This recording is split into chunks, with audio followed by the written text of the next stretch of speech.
আবির যে আমার প্রথম ভালোবাসা, তাই তো সেই ভালোবাসা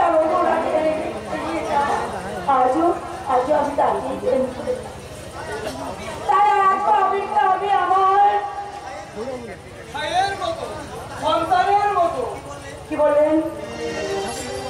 আমি ঠিকই বলেছি বৌমা, বৌদির কাছে দেহের তো সন্তানের স্বামী, তাই তো এবার থেকে আবিরকে তুমি ভুলে যাবো না, রাম থাকতে নয় বৌমা। আবির আর আমার সম্পর্কে ভাবনাটা আমাদেরকে ভাবতে দিন। আর আবিরকে আমি এখনো ভালোবাসি, আর এবং নতুন করে আবিরকে আমি আবার বিয়ে করতে চাই।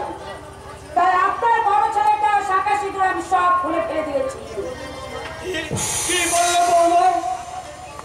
আকাশের পুরানো সিঁদুরটাকে তুমি মুছে ফেলেছ?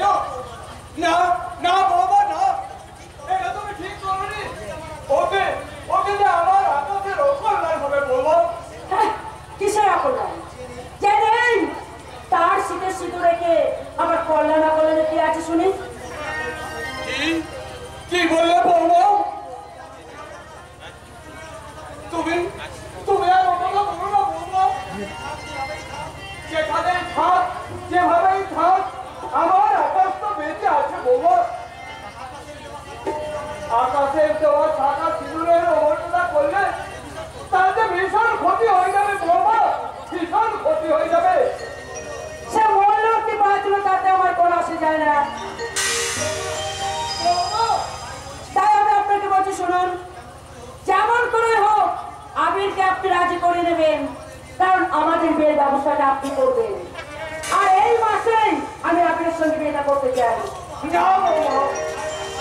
আর না হয় না, আত্মীয় স্বজন সবার বিচারে আজ তোমাদের একমাত্র পরিচয় তুমি তার পূজনীয় বৌদি, আর সে হলো তোমার স্নেহের দেওর। সেই মধুর সম্পর্কটার মাঝে কখনো তুমি কলঙ্কের তালিম লাগাতে চেও না বৌমা, কখনো না।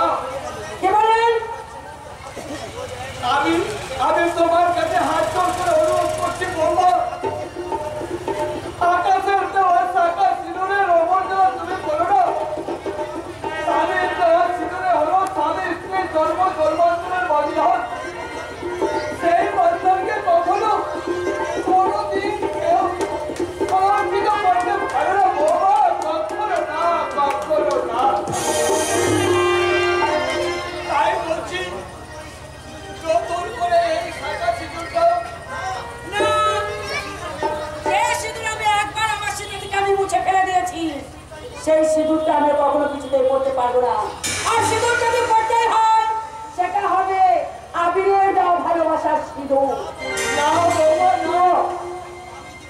আমি জীবিত থাকতে